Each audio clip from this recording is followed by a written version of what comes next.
there, beautiful people, and welcome to another episode of That's How We Roll, a bi-weekly podcast where I talk with motivating and inspiring women who are professionals, entrepreneurs, organization leaders, artists, and so much more. This week's guest is entrepreneur, vintner, and owner of Oceano Wines, Rachel Martin. Rachel Martin is the owner and founder of Oceano Wines from the Spanish Springs Vineyard in San Luis Obispo, California. She's a native of Virginia and was there in 2005 at the beginning of what is now considered to be one of the state's premier wine producers, Boxwood Estate Winery. She serves as the executive vice president of winery operations of Boxwood's award-winning wines. She led Boxwood Estate Bordeaux-style wines to national and international fame and was successful in her efforts to designate Middleburg, Virginia as an American Viticultural Area. We're going to find out so much more about wines and the wine biz as I welcome my guest, Rachel Martin. Rachel, thank you so much for being here. I'm so glad you were able to come. Yay! Thank you, Avis. I was doing the applause from, the audience. Yes, woo!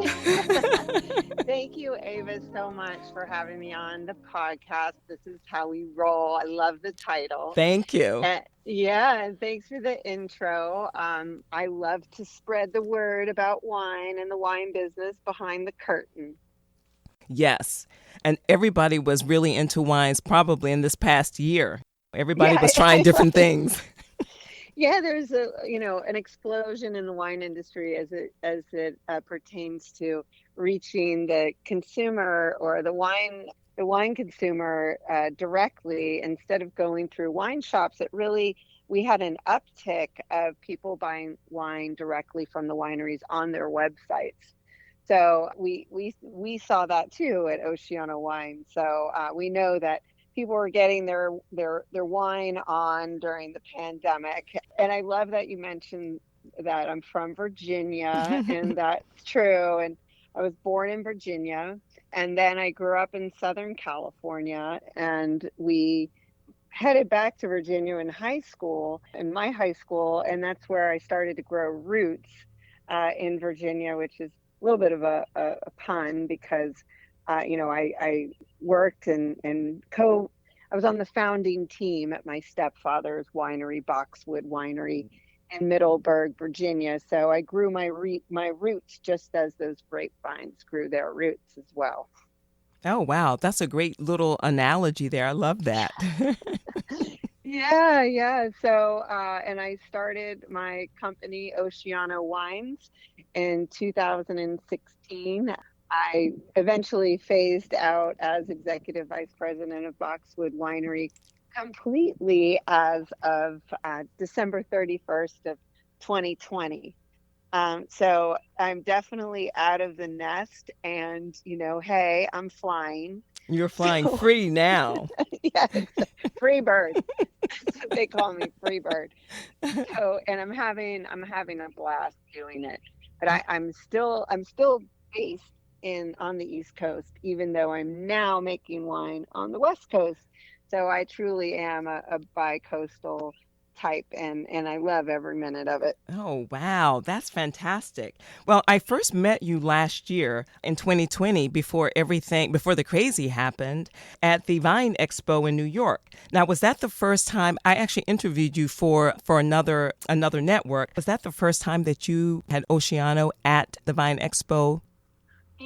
I was there. I'm a little bit of a renegade, so I brought my wine there. I was not a vendor. I just kind of threw it in my bag, and I went as a participant to taste other people's wines, see the media that might have been crawling around, or wine educators that may have been in the mix, just to continue networking and making connections. So I just kind of had wine in my bag just to see what would happen.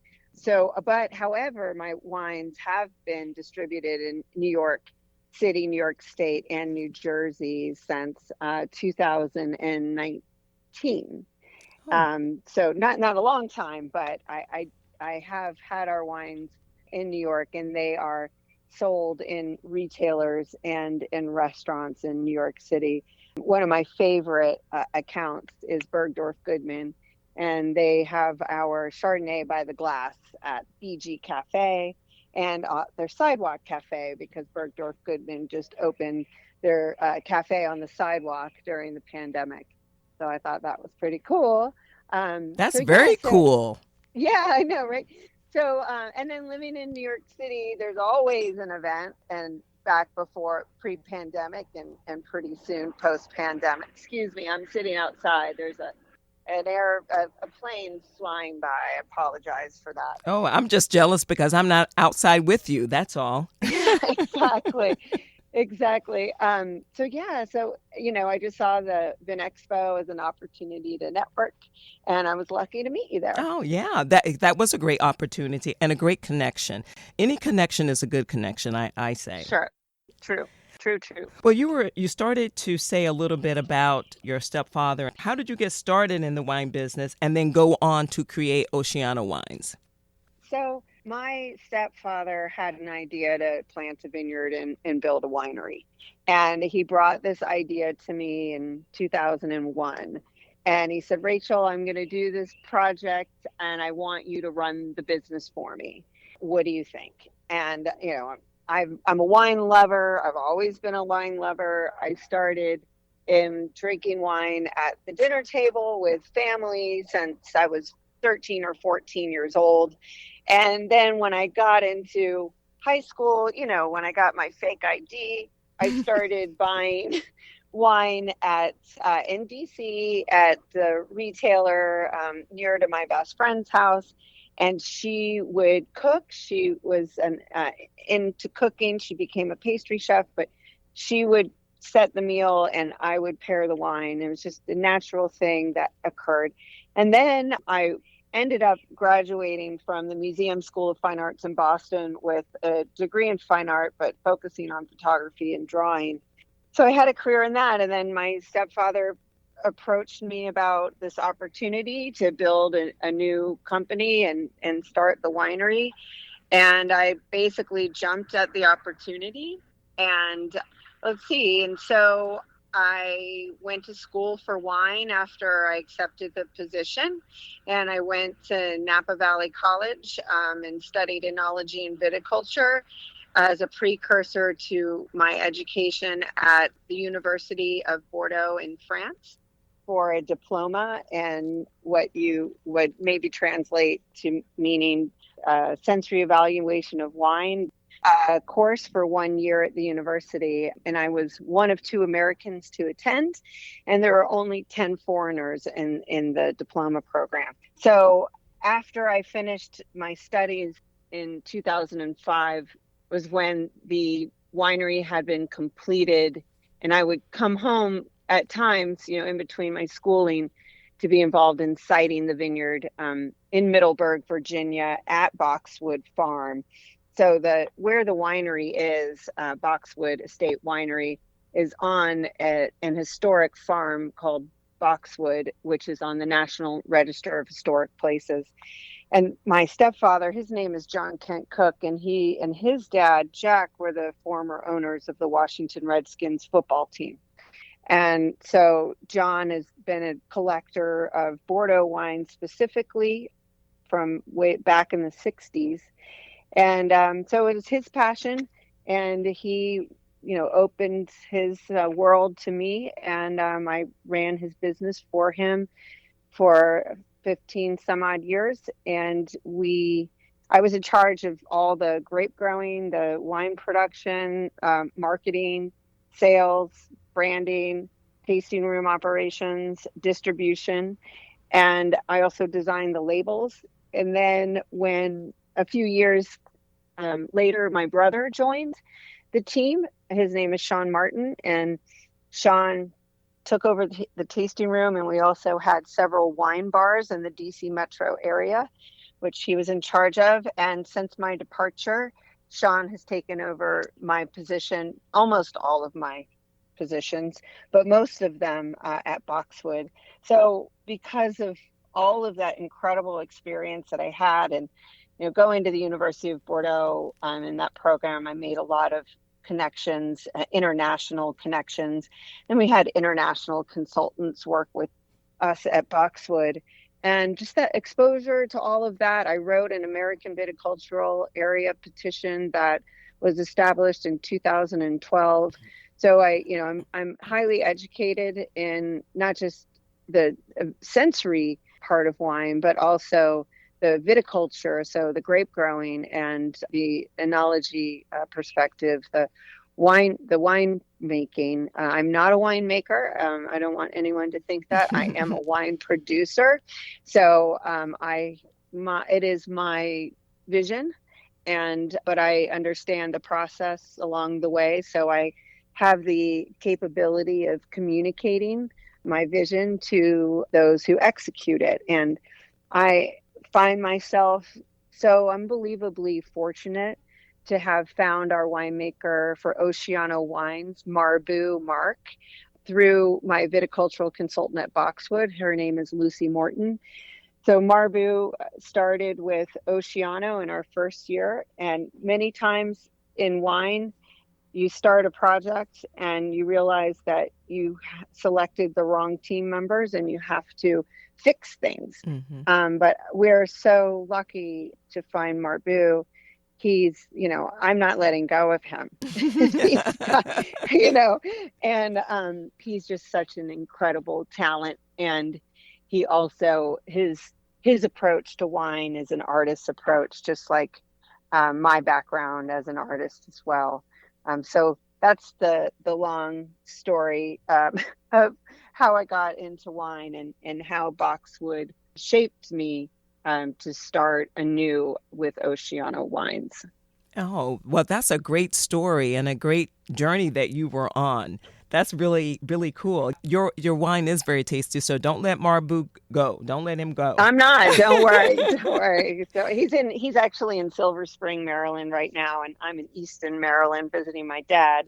And so I think Marbu is visiting his mom, and he's based in Napa Valley, but he's visiting his mom, and so I think he's gonna come over here next week and we're going to play a round of golf together. So. Oh, excellent. Excellent. I used to go to the Silver Springs area. I had relatives there. So, and I do like Maryland. Absolutely. Yeah, that's great. So Oceana is an artisanal wine. Yeah. Could you explain what that means? Absolutely. With pleasure. So when usually you would say that small production wineries, small family wineries, or wineries under, say, 20,000 cases can tend to be artisanal. And that means that it is a way of approaching wine that you're not looking for the same taste every year. So we are not making commercial products. We're making artisanal products. So we want our wines to be a snapshot or a reflection of the vineyard, the vintage, which means, the climate, how things change from year to year. So the vineyards, which would be the geography, the geology or geomorphology, and the climate. And then the intention. So what we intend to produce from those grapes that are grown for us at Spanish Springs Vineyard. So that's the approach. Is we look at it piece by piece, element by element, like we're building something. And so that's an artisanal approach, whereas commercial approach would be very high volume production where you are competing, like what would you say, like dog eat dog type of scenario in big box retail shops. So when looking for wines, our wines can be found at the smaller retailers that really hand select the wines based upon their merits, but also based upon the people who make them, the story behind them. We are very thoughtful about the environment, our wines, and the vineyard is certified sustainable by a certification organization called SIP, Sustainability in Practice. And then our wines are also certified vegan. So there are no animal products or byproducts used in the vineyard or in the winery to produce our wine. So we're very thoughtful about the impact that our wines have on the environment, also on the people, and then of course those who are intolerant for certain, say, allergens in food or beverage. We consider those individuals as well. Oh, wow. I didn't even know that. I just know that's very tasty. I didn't know that it Yeah. was, I Well, didn't know that's the that. most important thing. Yeah, exactly. So your wines are hand selected by them before they go on the shelf. It's not just like, send me a box and I just put it up. They actually take Yeah, time and they know what they're getting. that's right. And then Okay. they can relay all of that information to their customer, because they're providing a service to the wine enthusiast or their customer. And we're providing a service to the retailer to provide them with something valuable that they can offer their customers. Okay. I was going to ask you what distinguishes your wines, but is there anything else besides the artisanal aspect and the things that you just named that are other Yes. distinguishable? Yes, we like to call them distinguishing features in our industry. And the proximity of the vineyard to the ocean is one of the most important distinctions with our wines. Spanish Springs Vineyard is located on the central coast of California, right 15 miles south of the city of San Luis Obispo and 1.5 miles from Pismo Beach. It is the closest vineyard to the ocean in the state of California below the fog line. So what that means is that we have lower temperatures in the evening. So it's a very cool climate vineyard. We have full sun and ripeness during the day. And then the marine fog comes in and sits on the vines and lets them, regenerate and cool down at night. So it's cool nights, warm days, coastal fog. And so a lot of the sea salt, sea spray is captured within the fog, and that has an impact on the vines and the grapes and the overall flavor of the wine itself. So you're going to find our wine to have what you might call salinity, so a freshness, and some people call it minerality, but something that is a little bit like of an umami character, the salty character, very savory. So that would be a distinction for our wine. And it shows in both the red and the white. So we specialize in Chardonnay and Pinot Noir. Those are the only two wines we make, and we only make premium wine. And so, yeah, I guess that would be it. And then another thing would be, some of the proprietary ways in which we make the wine. So the barrel selections that we choose, you have French oak, you have Hungarian oak, American oak, other sources for oak barrels. We do only French oak, but then there are different forests that you can select the staves from to build the barrels. It's a very complex process. And then, of course, we have, yeast is the ingredient that transforms the sugar into alcohol. And so you have different yeasts that you can select to interact or for the chemical process to produce certain aromas and flavors that we're looking to enhance that already exist in the grapes. And, it's just a little bit techy, and I could go on and on. So we have definitely a style that we go after, and the style is reflective of my own personal taste of Chardonnay and Pinot Noir. And I knew that I could achieve that from this particular vineyard because of its proximity to the ocean and the climate characteristics. Wow. Just the fact that having a vineyard located in a certain place really makes a difference on the taste. I didn't know that.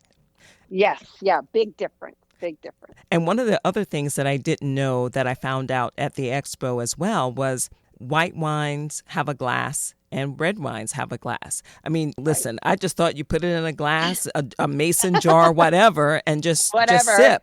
But I learned that there are specific wine glasses that are shaped, maybe a subtle shape difference that leads to how you can smell the wine. It tastes different if it's a white wine in a red wine glass, and vice versa.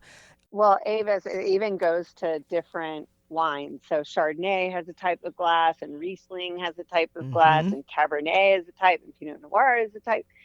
So, you can get really, nerdy about, your glassware as well. But I think the most important thing is the lip of the rim of the glass, that it really has to deliver the wine into your mouth in a very smooth and uninterrupted way.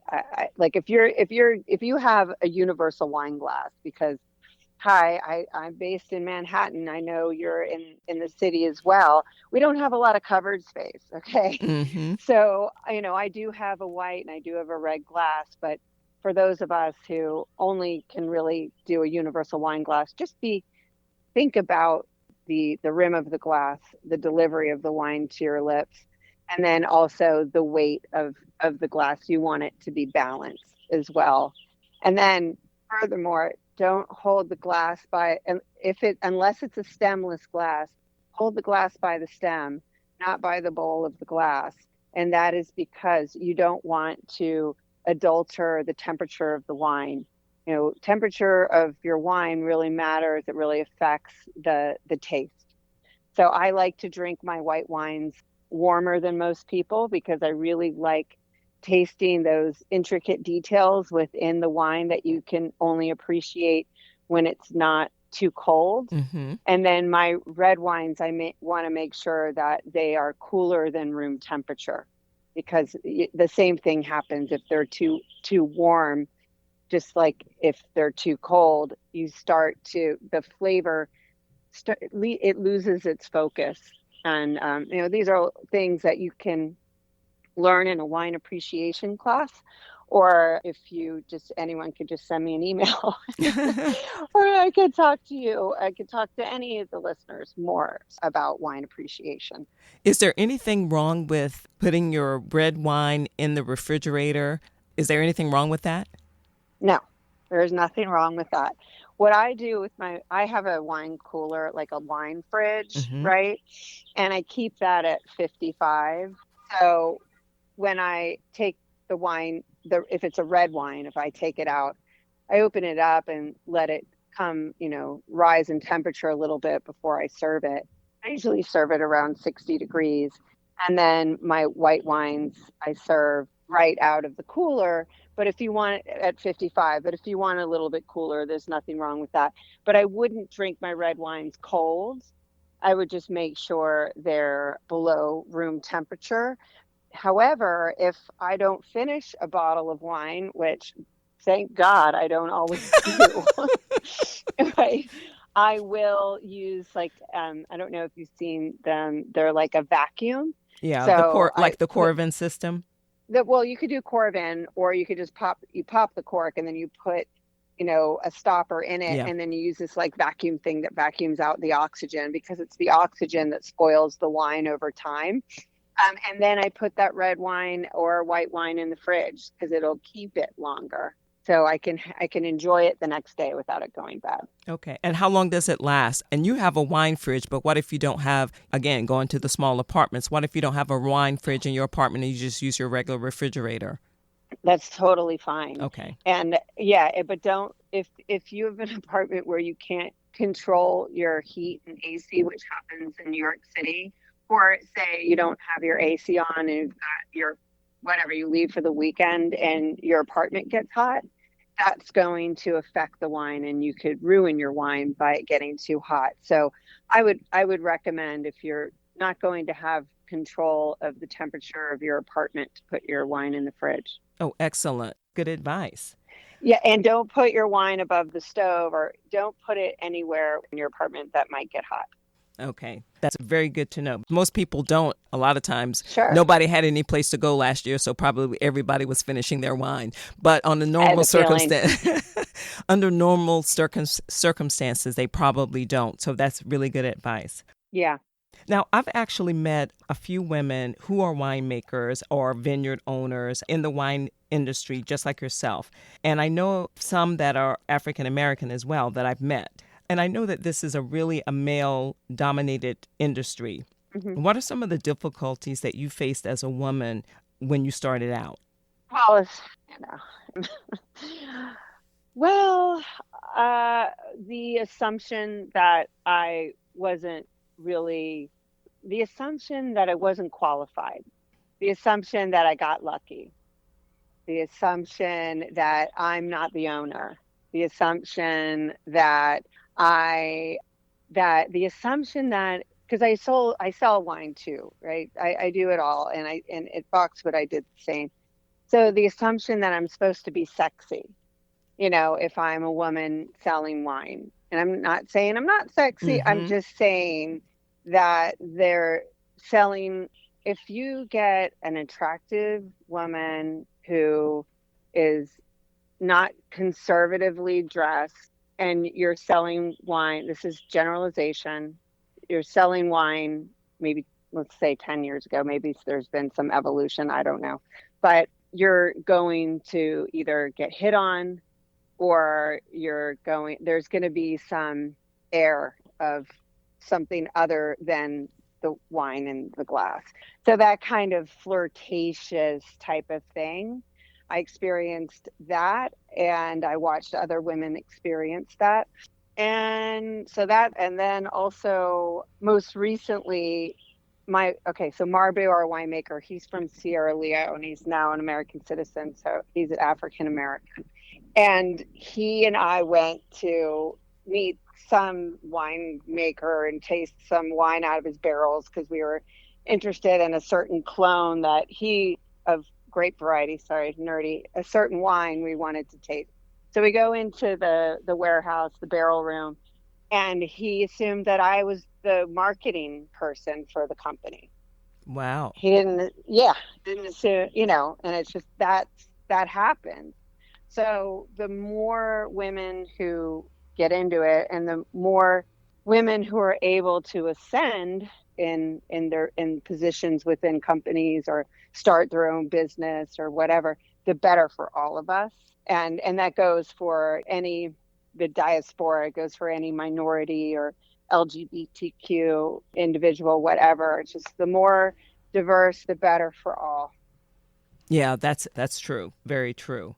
I'm involved with women's organizations, and we support and advocate for women. My organization for women in the arts and media, but there are so many in different areas and different businesses. So I love the advocacy work that you're doing for women in the wine industry. Yes. And then the other causes that benefit women and girls, specifically No Kid Hungry and Janie's Fund, which is started by Steven Tyler. Yes. And in partnership with another organization to bring hope and healing to girls who have suffered the trauma of abuse and neglect. And I love that. I love the fact that you were doing that.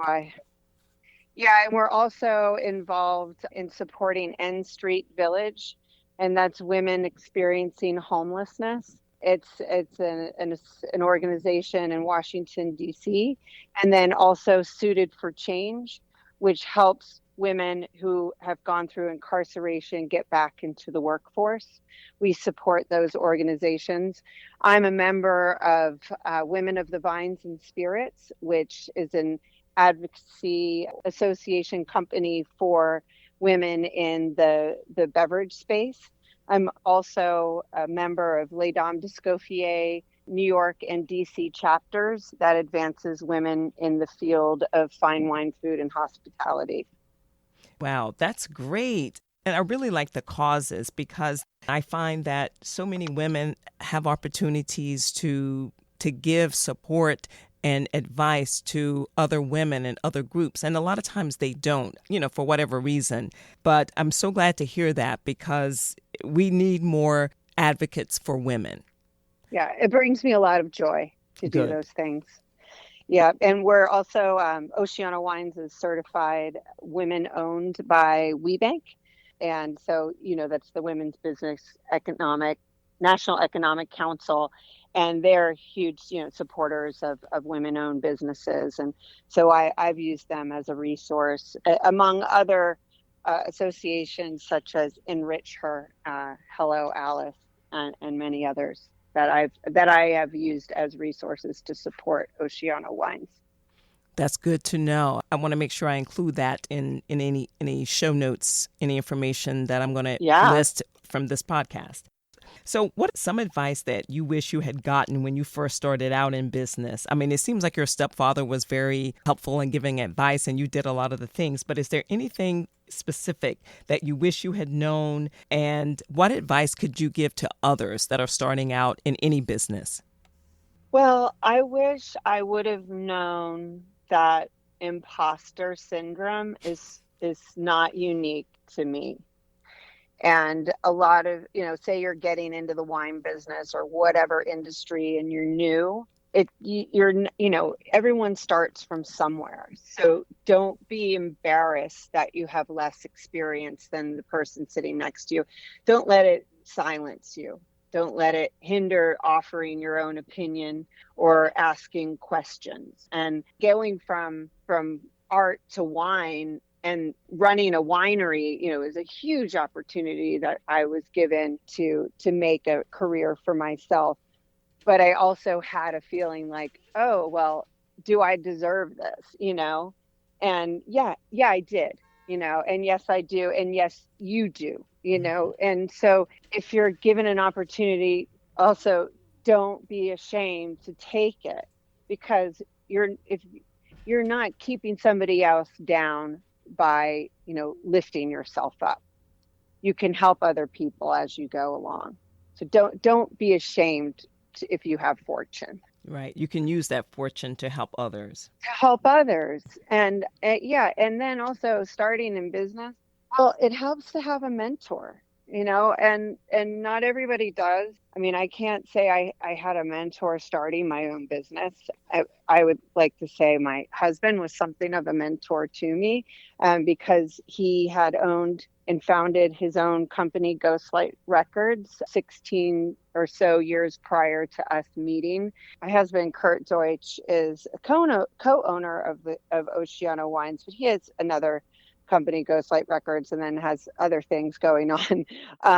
And so I'm fully in charge of Oceano Wines. But when we started the company together, he connected me with his accountant, and he connected me with other ways of, forming the LLC. So he helped me a lot with that. And I would say reach out to local chamber or reach out to the many organizations that help women starting businesses, and because those resources are out there for you. I didn't realize that, so I kind of leaned on my husband for that. But anyone can start a business, and there's a lot of free help out there, especially for women.